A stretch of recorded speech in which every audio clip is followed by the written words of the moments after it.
la oportunidad de convivir y de recibirlos a la mayoría de ustedes en nuestro municipio, en Cuauhtémoc, de darles la bienvenida, de reiterarles lo importante que es para nosotros la profesión y el trabajo que ustedes desempeñan.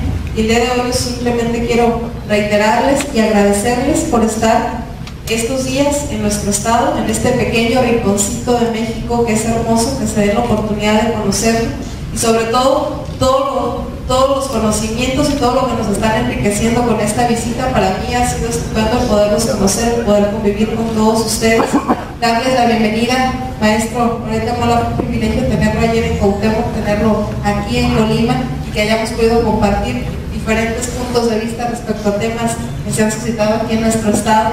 De mi parte, reiterarles que en mí, en Indira Vizcaíno, en el Ayuntamiento de Cuauhtémoc, pero particularmente en la persona de Indira Vizcaíno, pues tendrán una aliada, una amiga que estará ahí siempre pendiente, no nada más a un lado o acompañando, sino también defendiendo y exigiendo que se respeten las libertades que ustedes se merecen.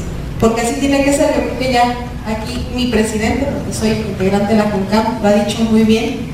Tenemos que hacer una sinergia muy importante entre periodistas y abogados, y aquí van a tener siempre una aliada. Muchísimas gracias de verdad por darnos la oportunidad y el privilegio de convivir con ustedes en este evento, que sin duda está siendo exitoso y convencida estoy de que lo seguirá siendo. Muchas felicidades, Mario.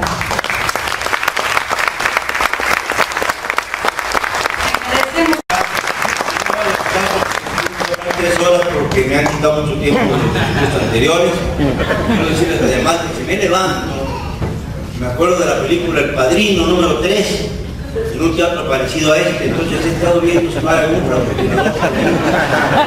y soy menos susceptible a ser blanco, vulnerable, si estoy tentado y no de pie. Que ahorita nos haga la seña, presidente, nos paramos y yo sé mucho valor al asunto.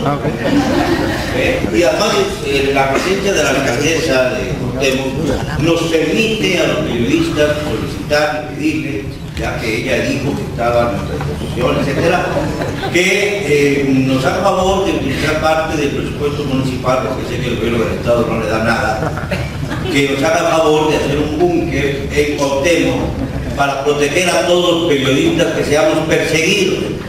Yo pido el número 1, el derecho de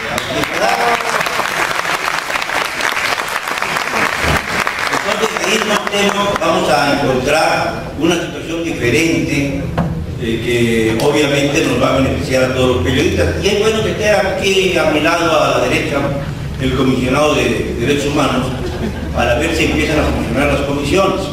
Porque resulta que yo he acudido también con don Raúl Plasencia en varias ocasiones y no han servido, perdónenme que se lo diga, para absolutamente nada. No nos han defendido. No han sacado adelante las denuncias que hemos producido. No han dado la cara en los momentos coyunturales. Pero muchos de ellos cobran nada más, cobran muy bien. Entonces ya es hora de que los periodistas empecemos a exigir nuestros derechos. No basta nada más con una iniciativa de ley, no señor. No basta nada más con una iniciativa de ley. Aquí el problema es muy sencillo. A los periodistas se los persigue por todo tipo de delitos. Se los persigue por difamación, por calumnia, por injurias, que en algunos estados ya no son delitos, pero que en otros estados están coercitivamente elevadísimos, como en el caso de Chiapas, como herencia del sátrapa Pablo Salazar Mendigochía, que ahora resulta que es izquierdista y está bajo la espalda de Andrés Manuel López Obrador. ¡Qué vergüenza! ¿Qué país estamos construyendo? ¿Cómo es posible que las alternativas políticas se nos estén terminando por parte del liderazgo natural? ¿Cómo es posible que los periodistas no podamos elevar nuestra voz y hacer sentir el peso específico de nuestra labor cuando nos enfrentamos al poder? Nos acusan a nosotros hasta de daño moral. Daño moral incluso si hablamos con verdad sobre algunos de los personajes públicos. Somos susceptibles de ser perseguidos precisamente por este delito que, aunque sea del orden civil, de cualquier manera nos deja en un estado de indefensión absoluta, porque un periodista no puede muchas veces llevar adelante un largo juicio contra gentes muy poderosas que por supuesto tienen sobrada fortuna para comprar y manipular a la justicia en nuestro país. Y esta es la verdad de las cosas. Yo me pregunto, Si los funcionarios públicos se han blindado contra nosotros, pretendiendo agredirnos y perseguirnos por nuestros delitos, ¿cómo nos blindamos nosotros los periodistas? ¿Cómo nos blindamos nosotros los periodistas cuando somos perseguidos? ¿Qué delito se tipifica cuando un periodista es objeto de persecución política, o bien se le secuestra o se le mata, echándole la culpa al crimen organizado, pero obviamente por el consentimiento de los gobiernos ligados al crimen organizado? Ya es hora de decir, nuestro país no puede seguir soportando la censura. La censura sencillamente es un asesinato contra la libertad de expresión. Es un crimen moral. Y cada vez que un periodista es censurado, nos están matando en el alma. Y eso no se puede permitir bajo ninguna circunstancia.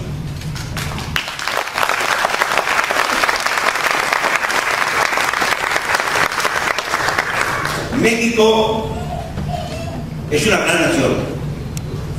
Cada vez que viajo a cualquier parte de la República, me encuentro raíces profundas. Me encuentro con una sociedad que está cada vez madurando, con un esfuerzo y a contracorriente de la historia y a contracorriente incluso de los sectores políticos. Falso que exista democracia, aunque aquí la alcaldesa haya ganado legítimamente. Falso que haya democracia. ¿Qué es lo que hay? ¿Qué es lo que vemos? Una lucha de grupos facciosos, sectarios, en que obviamente se pelean entre sí para defender las posiciones de las dirigencias partidistas. No te estoy regañando, nada más estoy hablando fuerte. No, ya lo sé. Bueno, pues la realidad es que si vamos a la Cámara de Diputados o vamos a la Cámara de Senadores, aquí la alcaldesa ya pasó por la Cámara de Diputados y embarazada y todo, así hay criaturas. Increíble, Increíble. Bueno, pero en fin, ¿qué es lo que vemos? Una lucha facciosa. No hay democracia sino sectarismo. Seguimos asfixiados por el presidencialismo. Por eso escribo el nombre de Peña Nieto con minúsculas, igual que el de Calderón, igual que el de Fox. Ciertamente nos ha costado mucho trabajo a los periodistas mexicanos llegar a este punto de cuestionar incluso al mandatario en ejercicio. Debo decirles que en 1986, ya pasó un tiempito, publiqué Radiografía de un presidente, y este fue el primer libro que se editó, en donde había una crítica bastante severa contra el presidente en ejercicio.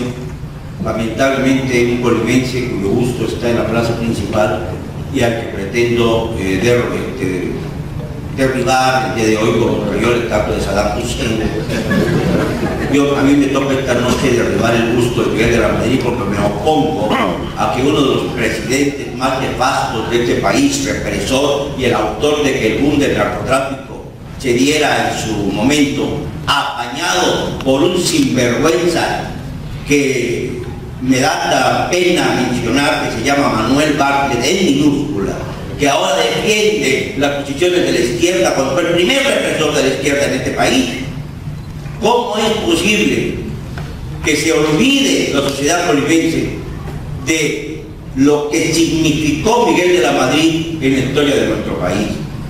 Y de lo que significó también alguien que tiene raíces colimenses, bueno, a través de su esposa, el señor Cedillo Ponce de León, el gran simulador, como yo le llamo, traidor de su partido, traidor a muchas de las esencias nacionalistas cuando abre las puertas de nuestro país al capital extranjero y empieza obviamente esta transmutación de nuestro nacionalismo. Los periodistas hemos sido muy ofendidos, hemos sido muy agredidos. En carne propia he vivido el sufrimiento de perder a mi padre bajo el asesinato durante la época precisamente de Miguel de la Madrid y con la fragua de ese sujeto llamado Manuel Bartlett.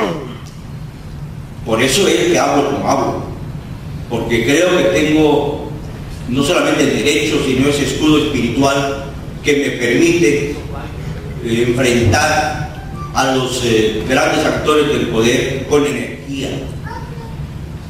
Quien no tenga el valor, la decisión, el carácter para ejercer la libertad de expresión, que se dediquen a otra cosa, a torear si quieren, pero que no se dediquen a los jóvenes periodistas. Siempre les digo que si lo que buscan en esta profesión, en esta vocación, es hacer dinero fácil, mejor que se pongan a las órdenes del narcotráfico, porque aquí no se gana dinero.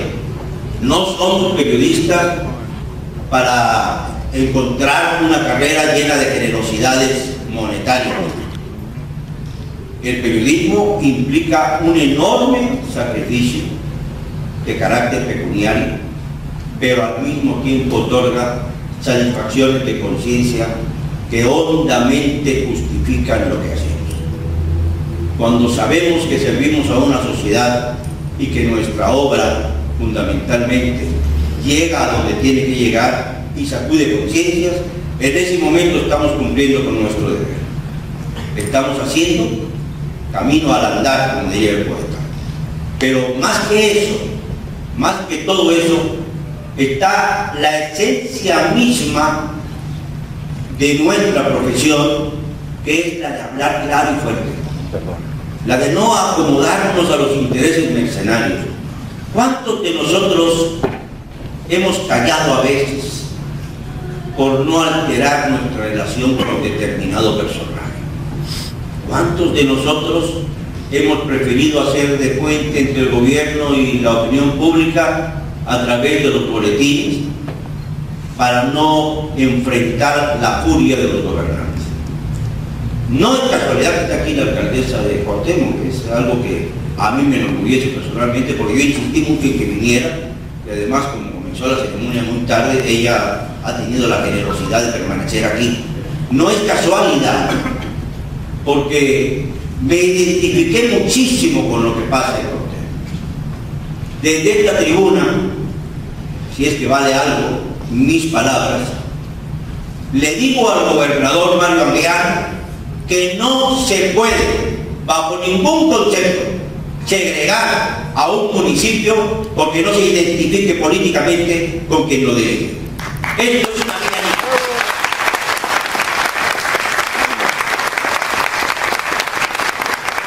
Desde este lugar le digo al gobernador Mario Anguiano que no me creo las versiones que existen sobre el crimen de Silverio Cabañas, el gobernador de este estado. Le exijo que haga una investigación en serio.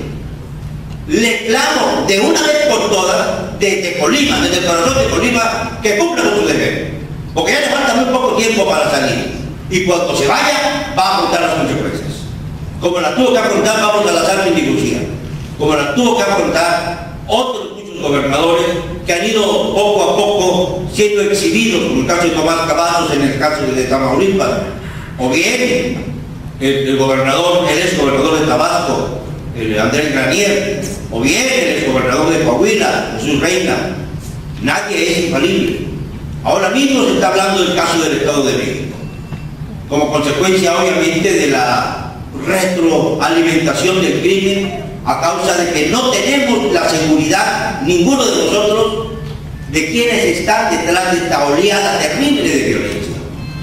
Por eso es necesario que nuestra labor sea eso, contrapeso permanente a los abusos del poder, contrapeso que no ejerce muchas veces el legislativo, el poder legislativo, por compromisos con sus dirigencias, por sacar las líneas. Yo creeré en la democracia mexicana cuando un candidato del PAN, del PRD o del PRI observe en sus adversarios algo más que defectos, alguna virtud, porque finalmente todos somos mexicanos. En ese momento comenzará la democracia. Me aterra que hace pocos días haya salido una encuesta en la que se dice que solamente el 53% de los mexicanos creen en la democracia. Es decir, apenas unos puntos arriba de la mayoría absoluta, casi los mismos que le sacó de ventaja con todo y los monederos y las despensas de Soriana, Enrique Peña Nieto, Andrés Manuel López Obrador. Es decir, estamos a 3 puntos de perder la mayoría aquellos que creemos en la democracia. Y esto es terrible, porque ya hay muchas personas que creen que la democracia no ha servido en nuestro país y que lo que tenemos que hacer es regresar a los sistemas autoritarios, retroceder en la historia. Por eso me enorgullece mucho que en esta asamblea haya tantos representantes de Latinoamérica.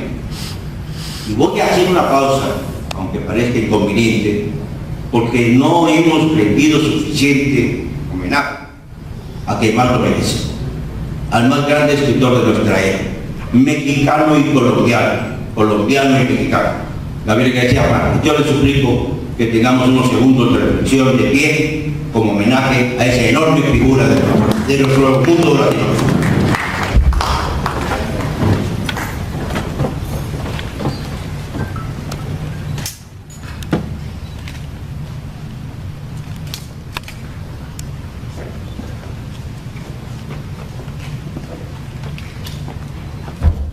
Viva Colombia, viva la libertad.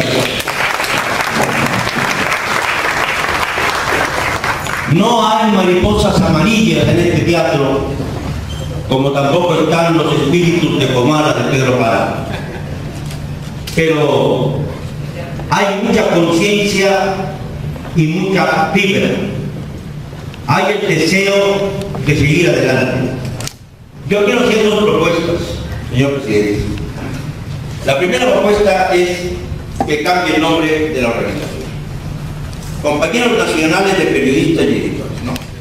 Vamos a ponerle Compañeros Internacionales, porque ya somos muchos los miembros de esta agrupación que tenemos la suerte de convivir con personajes de otros puntos del mundo, y obviamente lo nacional ya se nos colocó. Y lo segundo, que va también para el abogado, no basta con la ley, hay que hacer el esfuerzo para que la vida periodística se rija por un código federal que permita a los periodistas blindar y asegurar su profesión por encima de los intentos del poder por reprimirnos y silenciarnos. Con ese código tendríamos derecho los periodistas a exigir a los gobiernos estatales, municipales, federales, que nos respeten y que nos den garantías. No se trata de que nos den un automóvil que le hayan confiscado a los narcos, eso es una tontería. Se trata fundamentalmente que en esta coyuntura terrible en que el crimen organizado está desplazando al gobierno de este país, nos puedan otorgar los instrumentos necesarios para decir la verdad.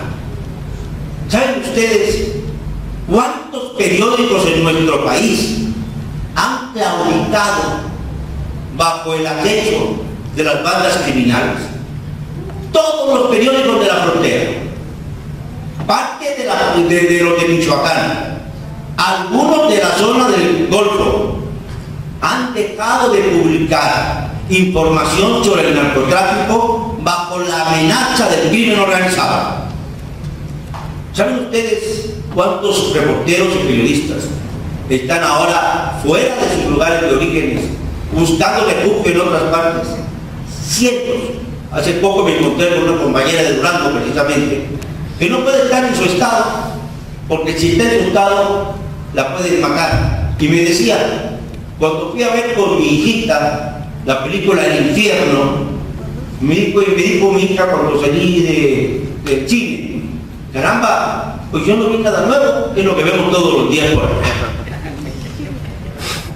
Este es un drama terrible, pero ¿cómo nos contamos? ¿Cómo nos acercamos a la sociedad mexicana para hacerle ver y sacudirla de que tiene que actuar? En el caso personal mío, fíjense lo que significa que después de publicar 33 obras, y por eso mi crítica a la Comisión Nacional de Derechos Humanos, la editorial O sea, me ha negado la posibilidad de publicar uno de mis libros, alegando que hablaba yo del alcoholismo de Calderón, algo que ya se daba por hecho. Una institución de empresa con capital español. ¿Saben qué está pasando? Que a los autores mexicanos nos están relegando las empresas españolas para traerse la basura que les sobra en España y llenarnos anaqueles de las librerías con ellos, a cambio de sacrificar, no digamos a los escritores que ya somos maduros, sino a la nueva generación de escritores mexicanos que está siendo silenciada. Y esto también es una barbaridad y una censura terrible. Me dejaron sin la posibilidad de publicar mi libro en una editorial fuerte, a pesar de que ya había contrato y anticipo de por medio. Es decir, era simple y sencillamente entregar los originales y hacer la labor editorial bajo la responsabilidad del autor, como yo había hecho siempre con otras obras mías. Pues ahora se me dan. Y lo mismo, el mismo camino han seguido las editoriales como Ramón Mondadori, etcétera, etcétera. ¿Qué ha pasado? ¿Saben ustedes qué es lo que ha pasado? Pues sencillamente que, aparte de tener que privilegiar a los libros que nos vienen de España, la Secretaría de Educación Pública en manos de Emilio Chuaifé, alias La Daga. Nadie me va a preguntar por qué le dicen La Daga, porque es un ya sé que aquí la alcaldesa ya casa también a los homosexuales y todo eso, pero bueno, ya discutimos el día de ayer y tiene puntos de vista muy fuertes para defender su causa, pero lo único malo es que si van a estar en el búnker que nos van a dar los periodistas, porque seguimos corriendo riesgo. Entonces ahí tenemos que ver que el búnker, para que ellos estén de un lado de Cortés, digamos, en la entradita, y a nosotros nos pone ahí cerca del Palacio Municipal. No, además yo veo que ahí en Cuauhtémoc las posibles sucesoras de aquí de la alcaldesa son pues tan guapas como ella, y obviamente pues entonces va a ser más interesante el principio de toda la vida. Así que tenemos algunas saliditas, pero una vez un amigo, un franciscano, me invitó a dar una plática al convento de la Cruz. No digo en dónde porque entonces le quito el misterio al asunto. Y me dijo, oiga, cuando de veras ya vayan por usted, aquí siempre le tendremos preparado un cuarto, hay un sótano aquí, y ahí se esconde usted. Digo, pues esto me suena muy revolucionario. Los franciscanos pues están también preocupados por el futuro del país. Cuando les hablé yo, por ejemplo, en ese momento todavía gobernaba Fox, de cómo había cambiado este personaje gracias a que se puso bajo las faldas de Marta, como él mismo dijo, yo no estoy inventando nada, soy muy respetuoso de las mujeres. Alguna vez me preguntaron si en México había una Mónica Lewinsky, y dije, no, en México somos civilizados, aquí tenemos la buena costumbre de que a las Mónica Lewinsky las hacemos secretarias de turismo o voceras presidenciales.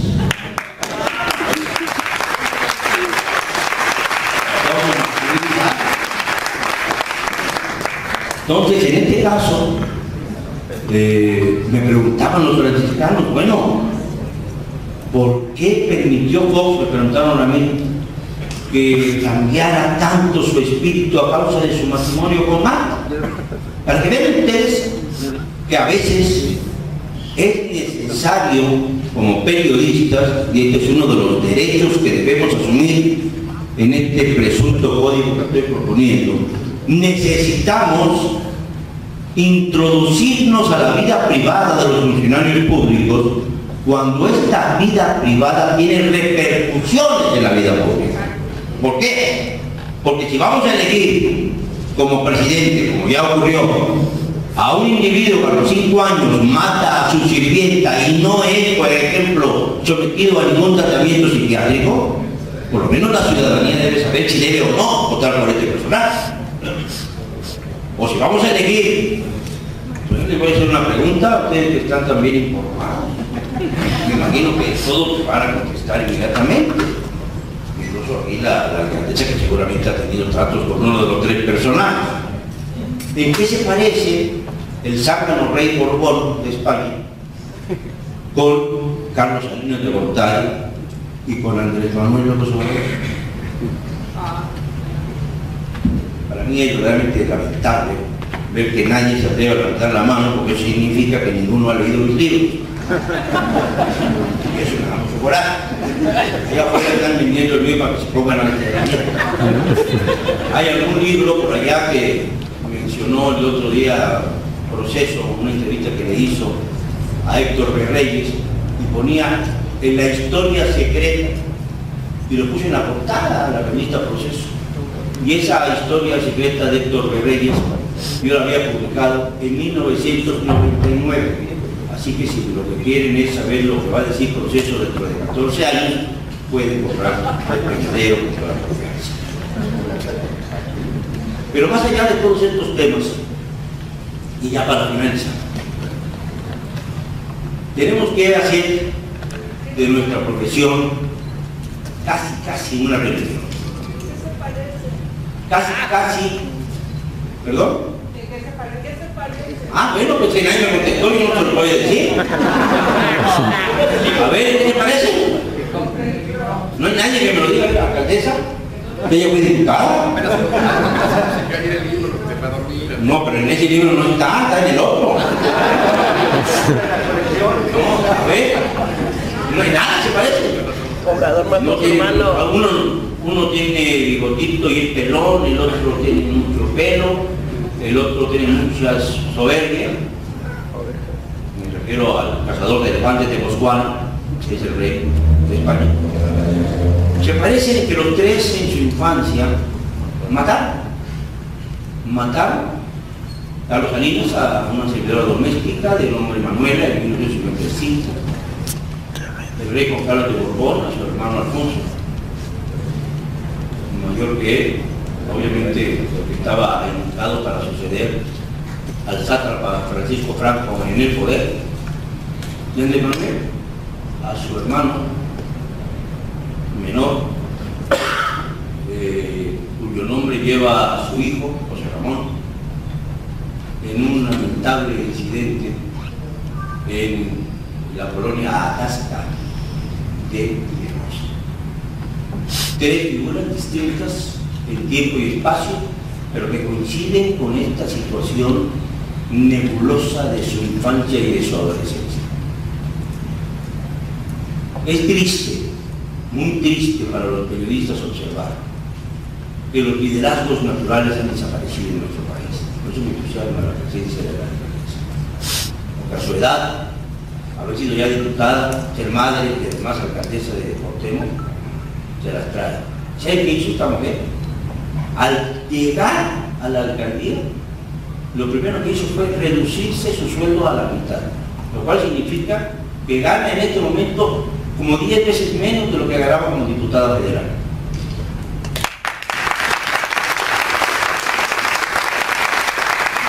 ¿Cómo no le tendré a un personaje así, de cara a política?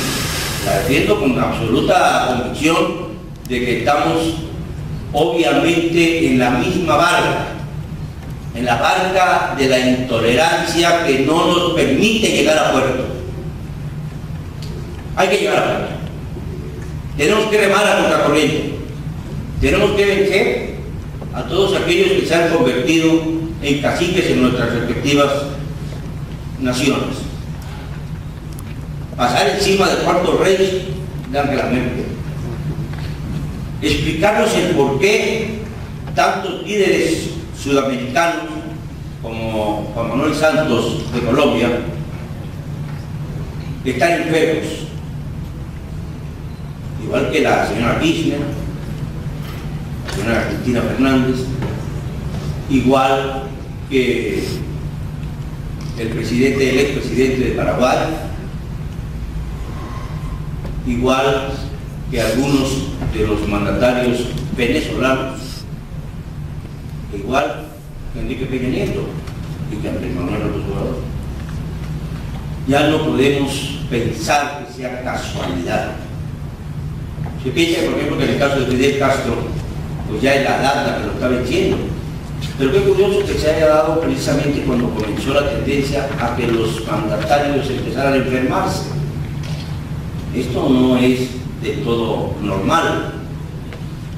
Y creo que merecería una reflexión acerca de hasta dónde estamos dominados ya por el gran poder de nuestro continente, que es el de los Estados Unidos. Barack Obama nos ha resultado un fiasco. Pensamos que por su singularidad iba a cambiar las relaciones entre México y los Estados Unidos, y nos hemos dado cuenta de que ha sido lo contrario.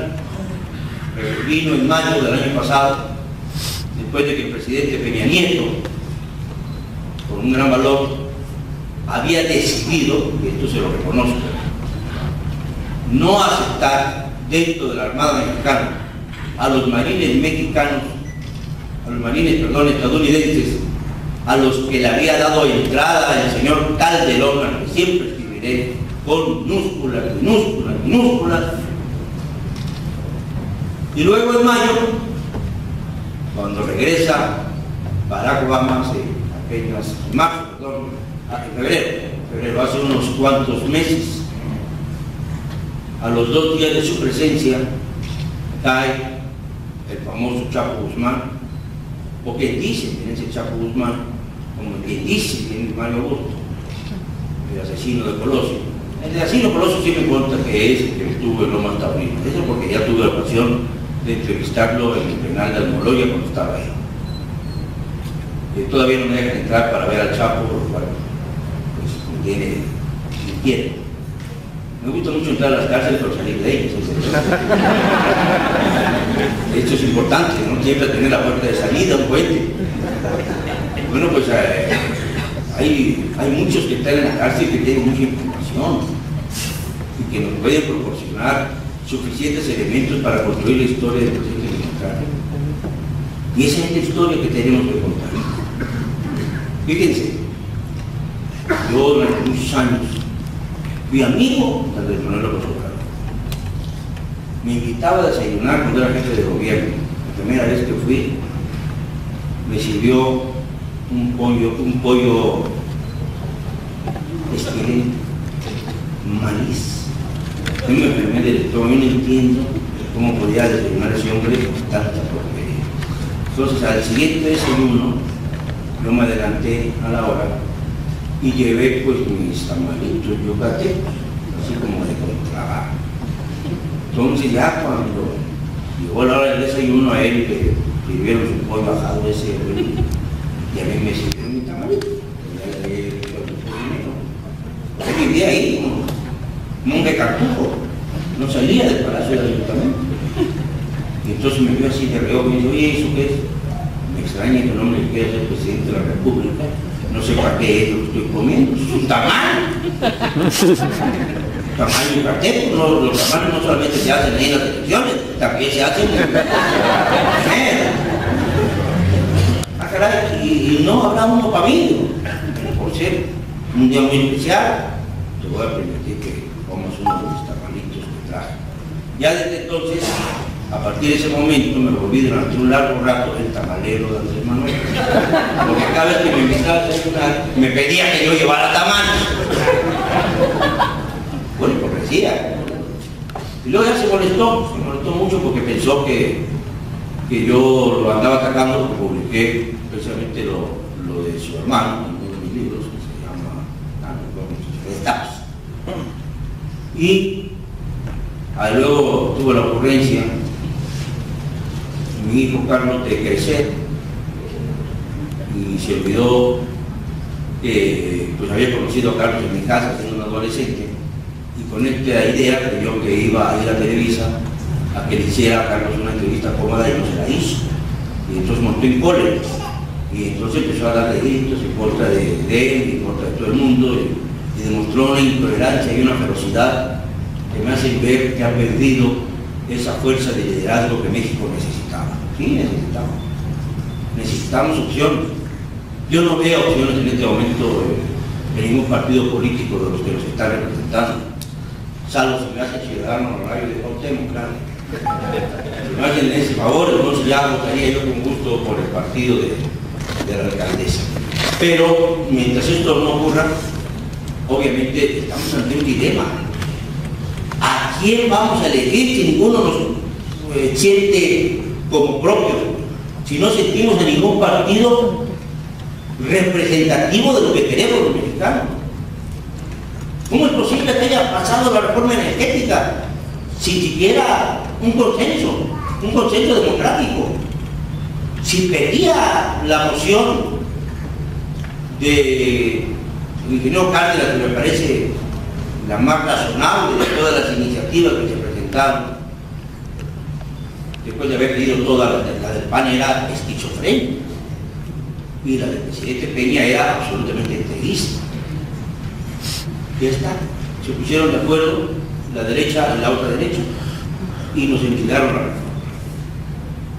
Vamos a ver qué va a pasar dentro de unos años, cuando, aunque nos bajen el gas y la luz, no sintamos mejora alguna, y es que baja. Pongámonos de pie, hagamos un gran esfuerzo, valoremos el espíritu de la libertad de expresión y sobre todo algo muy importante, hagamos hasta lo imposible por legar a las nuevas generaciones este mismo espíritu de defensa que los periodistas enarbolamos. Estoy orgulloso de pertenecer a este grupo, muy orgulloso de que se haya hecho,